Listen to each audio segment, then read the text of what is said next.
Good morning, sir. Good morning. Good morning. So this session I have organized to take the some important topics of structure chapter, which I have already Structure. started in my last previous classes of structure. So I hope before you are appearing for this lecture, I hope you have already prepared the last 2-3 lectures of mine on the structure chapter, where I declared about the basic definition of a structure and how we can implement a structure concept in C. Then I discussed about the difference between structure and array. Okay, what is the benefits of using structure? I discussed over array, and I also discussed about the size of a structure, how we can measure or evaluate the size of a structure. Okay, and I have shown some basic programs using array, how we can use array of structures, and some basic programs of structure using array. One important program I also showed, that is the cricket team, and how we can organize the cricket team is batting average and the player name as per the ascending order of the team wise list. That program I showed. That program is very very important, and my suggestion to all of you, please practice all the programs which I have discussed in my video lecture by your own hand at your home. Okay, I shall provide you the assignment as well regarding structure. I may provide the same assignments which I already showed you in during my lecture. Okay, but I suggest everyone to practice by at your home by your own hand. Hands-on practice is very very required to learn about the C programming. Clear? So in this lecture, my main motivation to discuss about the other perspective of structure programming in C. That means how we can define a functions within a structure. What are the defined ways that we can use structure through a function? The first point. The second topic that I am going to discuss, how we can define pointers using a structure. That means the relation between structure and pointer. Okay, so pointer I already covered, function I already covered, so you can easily relate those functions and pointer concept with the structure concepts, right? And then I'm going to show you some examples of how we can use all these things. And the last topic that I'm going to discuss today, that is the difference between structure and union. So there is one subtopic in this chapter which is called union, and mostly it is a very small topic, and mostly the difference between structure and union are frequently come into the exam, and you have to show the differences based on some code snippet or using some small codes. You have to show the difference between structure and union. That question is very very important. In frequently this question has come, the difference between structure and union. Okay, so let me know that about the what is structure, what is union, and how it is different from each other. Okay, so let's start with the first topic of discussion, that is structures and functions. So I think I am going to share the screen first. Yes, I think this screen is available to everyone. Is it available? Is it shown to Yes, sir. everyone? Okay. Yes, sir. So Yes, okay, sir. fine. Okay. So we will start with the discussion of structures and functions. So what I told, I just repeat the concept of structure first before I am going to enter into a discussion of structure and functions. What is structure and how it is differentiated from array? So structure is a special built-in data type which can be used to collectively represent various types of data types or various uh, heterogeneous type of data types, whereas array is a collection of elements or collection of homogeneous type of elements. Okay, a contiguous collection of homogeneous type of elements. So suppose in some cases where we require to represent an element with different data types, so in that case we cannot use array. Okay, so in this case, suppose the example I have given here. Suppose I am going to represent details of the book. Okay, that means a book can be represented by its author name, which is a string type. A book can be represented by its title of the book, that is also a string type or character array, you can say. The book can be represented by the number of pages, which is nothing but an integer, and it can also be represented as by the price of the book, which is nothing but a float. So these are the four different kinds of data types a book data structure will represent, right? So if we use array, then it is very difficult to define these four different kinds of data types, because these four are heterogeneous in nature, Okay, they are not similar type. So an array is actually a collection of elements of similar type. So in those cases, we will use structures. So structure gives you or provides you in C, it provides you the responsibility to represent a data type which contains different kinds of elements, different types of elements. Okay, so just recall that memory of structure. So that is the main difference in structure and array. The array is a collection of similar kinds of elements, whereas structure is a collection of different kinds of elements or heterogeneous kinds of elements. Now, how we can use structure and functions? It's very important topic. How we can use structure or functions. So C allows programmers to pass a single or entire structure information to or from a function. A structure information can be passed as a function argument. The structure variable may be passed as a value or reference. The function will return the value by using the return statement. So all these terms are very much familiar to you. The function arguments, the return statement, that because you have already did several assignments or several programs, we have practiced on functions. Now there are two ways of how we can handle the how we can pass the structure members using a function. The first way is passing structure member to a function. That means we are passing the structure members. Who are the structure members? So suppose if it is a structure, and who are the members of the structure, the variables we are going to define for that structure addition, then it is the structure members. As for example, the value of a, so this sum dot a, sum is a structure member, this sum is a structure member. So how we can pass this structure member to a function, that is the first kind of or first type of structure and function relationship. Second kind of structure and function relationship is that passing the entire structure to functions. How we can pass the entire structure to a function? Okay, instead of structure member, here we are passing structure member to a function through a function, or here we are passing the entire structure through a function. Now we will see by the help of some code how we can do that. So let's go to the compiler Dev C++. In that compiler I'm showing you the first program how we can passing structure members to a function. Okay, the first type of structure members. So suppose I have defined a struct addition, okay, which contains two kinds of members.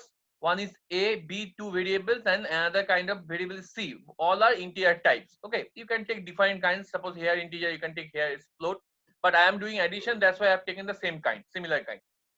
Now sum is a declaration of structure members. I have shown in my previous lecture, in there are two ways we can define a structure members. This is the first way we can define a structure members.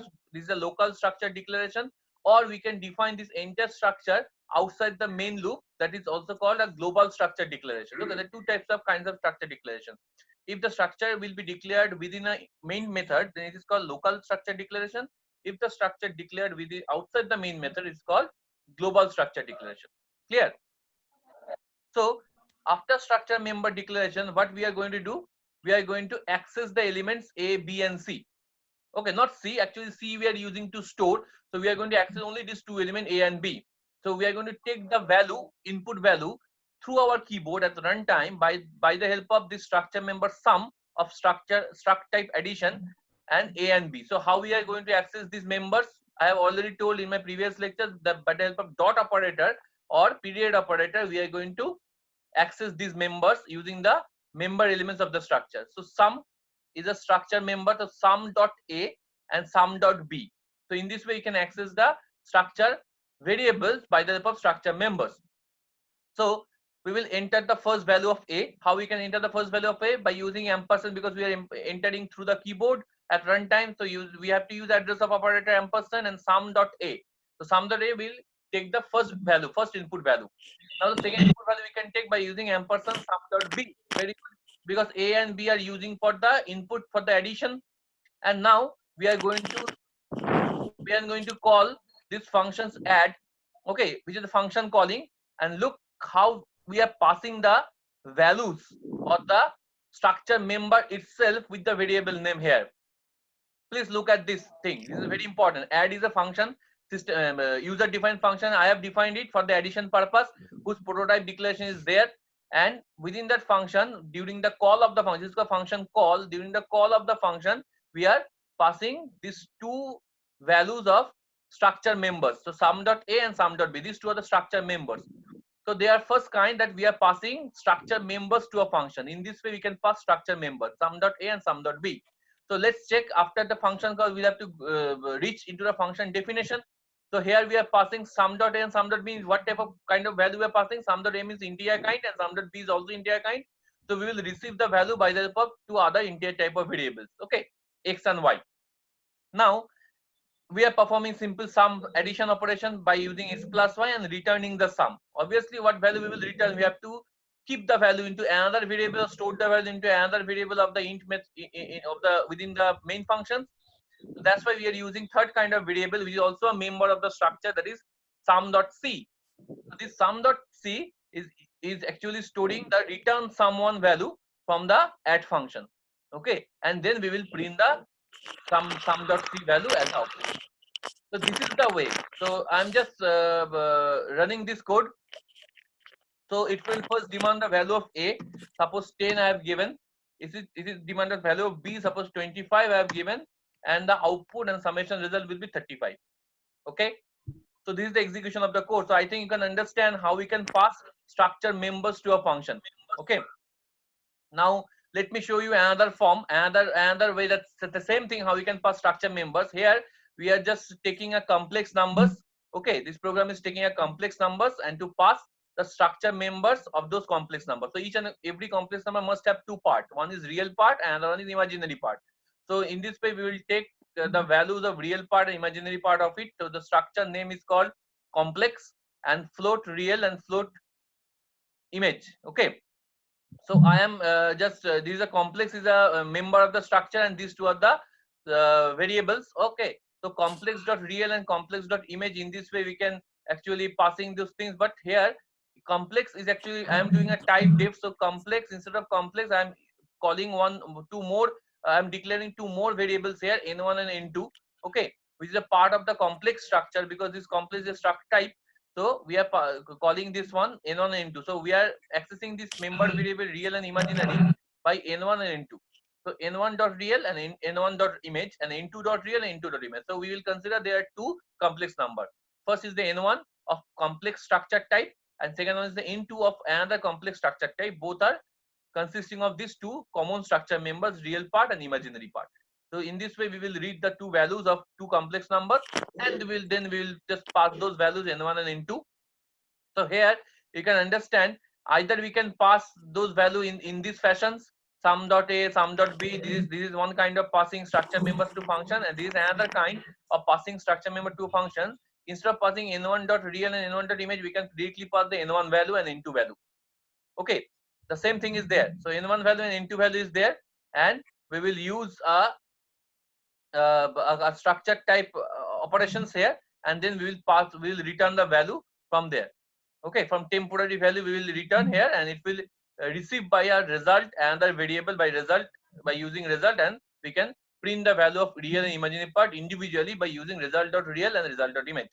So in any one of the way you can use, either you can use this way to represent the structure members of passing structure member to function, or you can use this way to passing structure members of functions. It's your choice. Okay, so these are the two kind.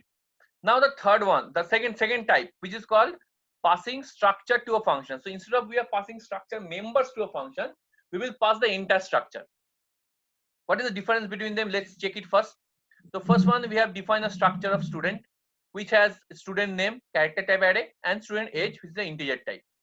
So we have defined a user defined function display. Okay, look, what is the argument is passing within the display function. The difference between these two. Here we are passing the argument like integer type. That means the variable itself or the members itself. Here we are passing the structure itself, not the member. So struct student, and S is the member of that structure. Okay, or you can say the variable of the structure, but not within those internal variable we are not passing here as a structure type. Let's see. Let's check the next lines. So within int main we will declare a struct student type of S1. That is the first student. Student S1 means student 1. Okay, so you can take multiple student. For sake of simplicity, I am taking only one student, S1 student. So by the help of first scanf, we are reading the name of the S1 student. Then the second scanf, we will reading the age of the S1 student through the keyboard. and then we will call the display function and passing s1 directly. So s1 is what? S1 is actually structure type, struct student s1. S1 is actually a structure type. We are passing directly the structure. So that's why the argument is also a structure type argument. Okay, S1 is actually structure member. Okay, it's not a structure variables. Okay, so if we pass S1 dot name and S1 dot age, then it should be a char comma integer here. Okay, but here we are passing the enter structure S1, not S1 dot name and S1 dot age. So that's why we are doing struct student S. So it will match these two things. So in the display definition function, the same type is there, just like the prototype declaration of the function display, and within the function we will do s.name and s.age, just printing name and printing age. I think these two programs are similar. This actually this program is also a similar kind. Okay, so you can check it. This program is also a similar kind. So if we run this code, we will get this output here. So first the name of the student, suppose the name of the student is John, and the age of the student, suppose it is 45. So displaying the informations of the student name and age correctly. So this is the way of how we can pass the entire structure through a function. Okay, instead of only variable, we are passing the structure name. If you check here, we are passing the structure name, not structure name dot variable name. Okay, in the first program we are passing the structure name dot variable name. Okay, this is a kind of structure member passing, and this is a kind of entire structure passing. Clear? I think the conception and difference between these two is clear. So in the examination, if the question will come, but how the structure is related to function, how we can pass structure through a function, you have to define both the ways. That is the first kind as well as the second kind. The structure member passing to a function and passing the entire structure to a function. Clear? Okay, everyone clear? Is anyone has any question? No, sir. No, sir. Yes, anyone sir. has a question? So, No, I suggest everyone to practice this code by your own hand at your home. It's mandatory to practice all these codes. I will give the assignments as well in this week, or for the next week. I will definitely give the assignments for structure, functions, and file handling. I have already given the structure. I am going to give the assignment for the next week. Okay. Okay, sir. So let's start Okay. with the next topic, that is structure and pointer. Structure and pointer. So this is a structure and pointer, and how we can define a pointer of a structure. So this is a structure name, is a general form, a structure name. These are the various members of the structures, member 1, member 2, which is a different kind of heterogeneous type. Within the main function, we will define the structure name, struct name, and this is a pointer variable star PTR. So PTR is a pointer to a struct type. So in this way, we can define a structure pointer type, a pointer type to a struct. Okay, now this structure pointer type has a huge application. In case of dynamic memory allocation, it has a huge application. Dynamic memory allocation can be done only by using the concept of structure pointer type. Only by using the concept of, these are the main statement of dynamic memory allocation, which can be done by using a structure pointer type. Now I am not going to discuss today about dynamic memory allocation, that I will discuss in future classes. So let me just tell you what is the need of dynamic memory allocation. Suppose in case of structure, in case of array, whatever kind of array we are using till now, or we have used till now, all are static type. That means that the size of the array cannot be changed in the middle of the program. Okay, so while you need some more size of the array, you have to again reinitialize the array at the beginning of the program, and then you can use it.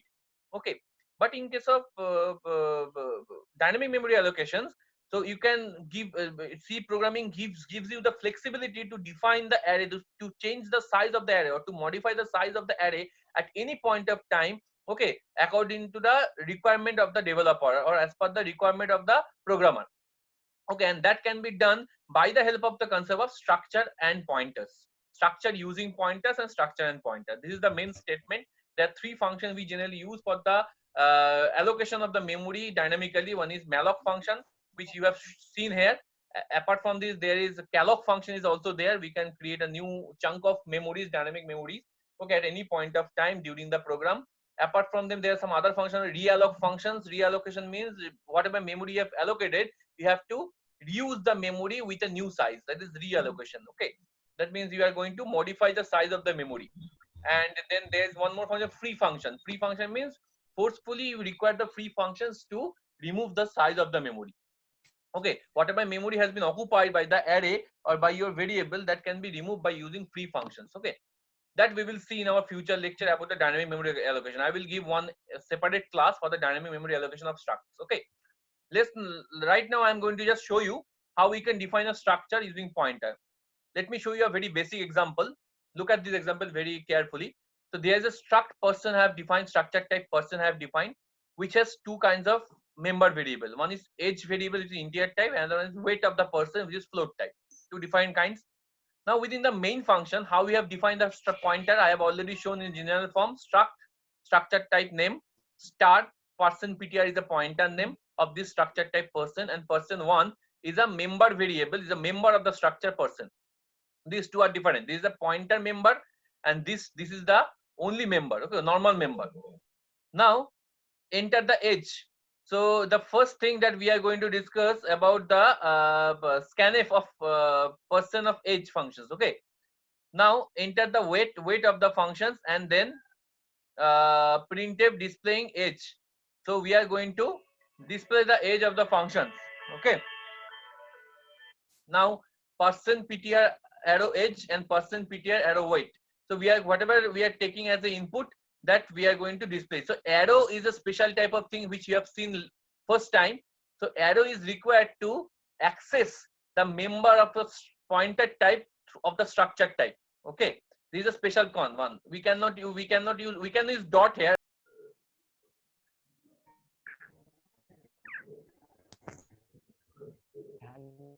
Is it visible to everyone? দেখতে পাচ্ছো? Is there any problem?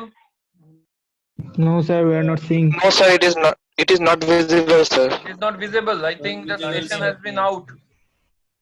Yes, sir. Session is out. Okay, I will create one more session. Everyone please log in that session. Okay, fast. Okay.